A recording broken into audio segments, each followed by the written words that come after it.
On today's episode, we're going to go through the list of German movies y'all recommended and what I thought.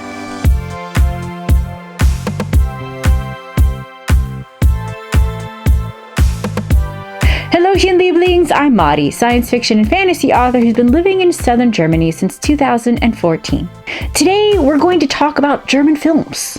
A while back, I did an episode listing my favorite German films and asked for recommendations. Now, in order to keep this short, I'm only going to go through a portion of what you guys recommended, and if you end up liking this episode, let me know and I will happily make another one. But before we get started, hit the subscribe button and ring the bell if you haven't already. Here on Adventures of Lamati, we talk about writing, living abroad, and everything in between. So let's start this list.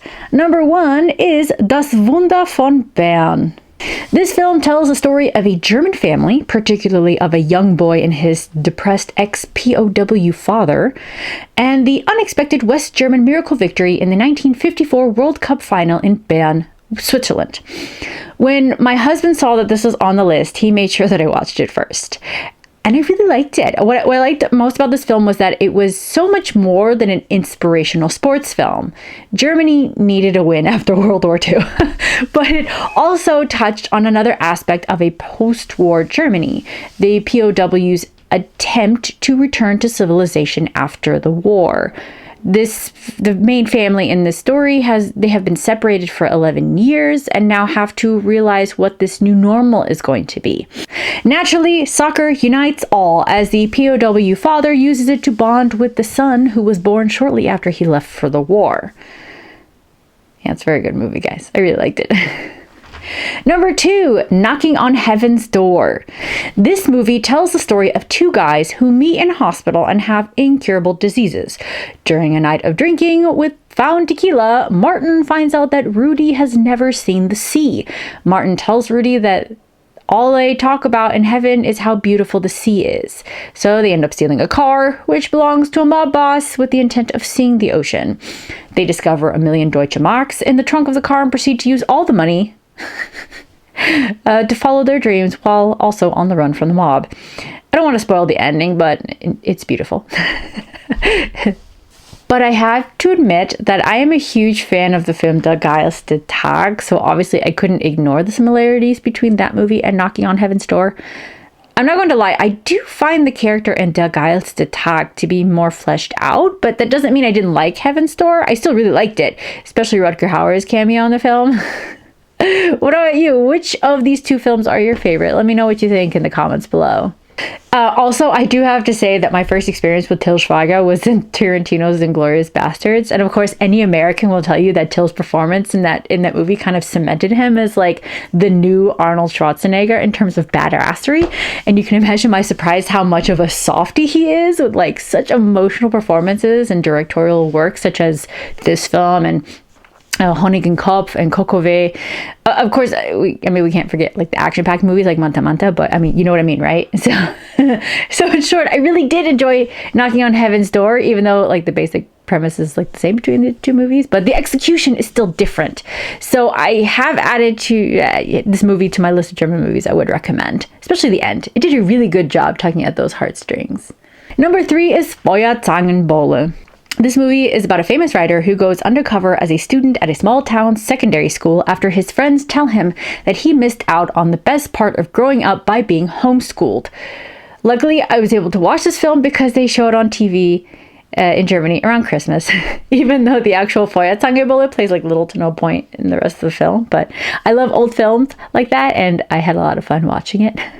I will admit the part that didn't age well was the fact that the main character falls in love with the headmaster's daughter, who's clearly underage, but product of his time. Still a fun movie. No need to dwell. But what I really enjoyed about the film is that, I mean, the pranks are great and like it's still funny even now. The movie is from like the 40s and yeah, it's still hilarious. I still enjoyed it. So thank you for that recommendation. Number 4 is Das Boot. This film is set during World War II and follows the German submarine U-96 and its crew as they set out on the hazardous patrol in the Battle of the Atlantic. It depicts both the excitement of battle and the tedium of the fruitless hunt and shows the men serving aboard U-boats as ordinary individuals with a desire to do their best for their comrades and their country. A few years ago, as a birthday present, my husband took me to the Bavarian Film Studio outside of Munich so that I could get a photo of me riding Falkor from The Neverending Story. And it was glorious. But part of that tour included walking through the set from Das Boot, and that meant walking through the submarine replica that was created for this film. It was built to be super cramped in order to create a more authentic performance from the actors. I didn't find it that cramped because I'm Hobbit size, so that was fine. On the other hand, my husband did find it a little snug. Anyway, I am glad I did finally see this movie, considering that I've walked through the set a few years ago, and I even sat through the whole 3.5-hour director's cut, and man, it was good. Knowing what I know about the production of the show, I thought it was really fascinating that the tired and haggard looks of the actors were real, or that the greasy hair was real. And I felt just as claustrophobic as those actors because I've been inside that set, and holy hell, it is small. Especially when you have to crawl to get out. Besides the realisticness of the movie, I think the movie itself has done a phenomenal job showing the strength of teamwork and the willingness to survive through such adversity, so it's definitely a must-see. Number 5 is Der Schuh des Manitou. This film is a parody of the beloved Winnetou movies, which belongs to a piece of German culture that has a romantic fascination with the American Wild West. Honestly, this topic deserves a whole video because I find it fascinating.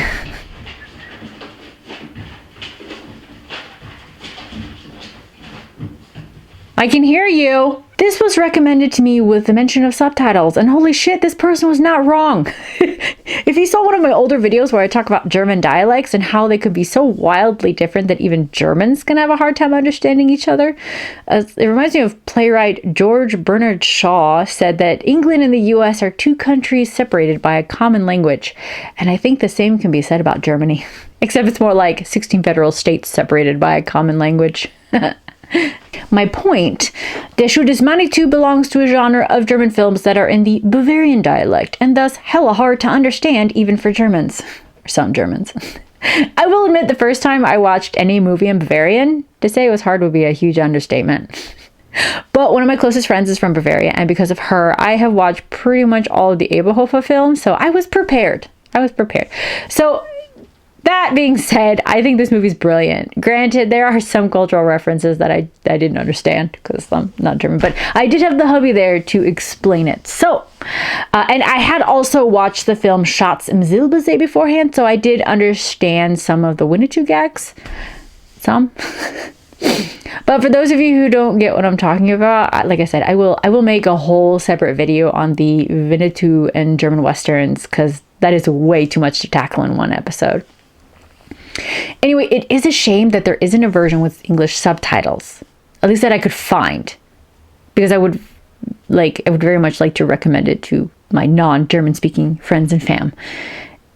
But I really like this movie, and I've also since seen Periode 1 and the Bully Parade film. I am a huge fan of Bully Herbig. I kind of see him as a German Mel Brooks, especially in the way he handles parody, as well as how he integrates Bavarian culture in the same way Brooks utilizes American Jew culture.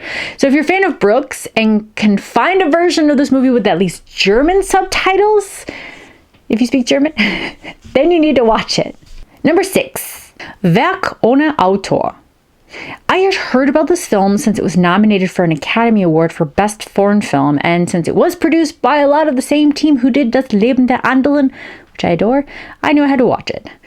So this film is, to try to put it as simply as possible, is a coming-of-age story set during and after World War II and follows a young man who became a painter and utilizes his own history to create his own artistic voice. He also falls in love with the daughter of a doctor who had a high position in the Nazi Party and has a tragic connection to the painter in a way that he doesn't understand.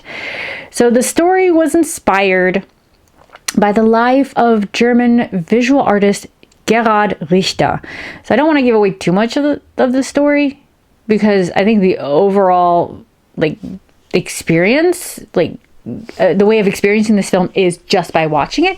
But I did really enjoy watching this young man's journey and seeing how it shaped him not only as a person but also as an artist and the amazing artwork he created. I know that this movie also got mixed reviews in Germany. And one of the critics, which I absolutely agree with, is the whole point of Ellie, who is the wife of our protagonist, Kurt. She spends half of the film with her perfect boobs hanging out, and the other half of the film wearing sexy dresses that can easily pull aside when the boobs need to be shown again. I mean, in all honesty, could have gotten a 2x4 and like glued a couple silicone boobs on it, considering how little her performance was, and gotten the same effect. I mean, and I think one of the worst, I think the most heinous part as a woman watching it, and this is, okay, spoiler alert, quick thing, is a bit about the abortion. The fact that the ex-Nazi doctor father has the conversation with the boyfriend about what needs to happen to her body, because obviously the doctor didn't want the daughter to get pregnant with this dude, and they're the ones that have this conversation. Ellie is nowhere near, when this conversation is happening, and it would have made a little bit more sense if they would have had a scene of Kurt actually talking to Ellie about it and, using the same arguments that the doctor uses as to why this needs to happen, because otherwise, because then you cut to a scene of the father, coming out of his operation room, oh, we have to do this, and you don't see Ellie in sight. So it makes you wonder, you do realize in order for this operation to happen, she has to be aware of this, and we're not showing this. For all we know, you drugged her, and then, you did an abortion against her will, which is super problematic. And part of me thinks, yeah, maybe because obviously in that time, even today, women apparently were not allowed to make decisions about our own bodies. And I'm just ranting, sorry. But it could be the argument, why is the men talking and making that decision? But even at that time period, the woman still had to be convinced.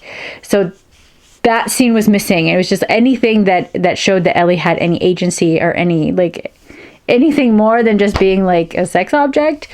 Yeah. It's really funny because I'm like, oh, this film is so brilliant, and I'm just totally destroying this bit. But no, but seriously, guys, serious. Honestly, we could probably just take an Ellie out, and the rest of the film would have been fine. Apparently, also, Gerhard Richter was not happy with the film that was loosely based on his life. In fact, his main complaint was that it oversimplified everything. And I mean, guys, it's a 3-hour movie. To fit everything in there, it did have to be simplified. If you wanted a nuance, then watch a documentary on Gerhard Richter, or make a mini series, because then you can dive in deeper.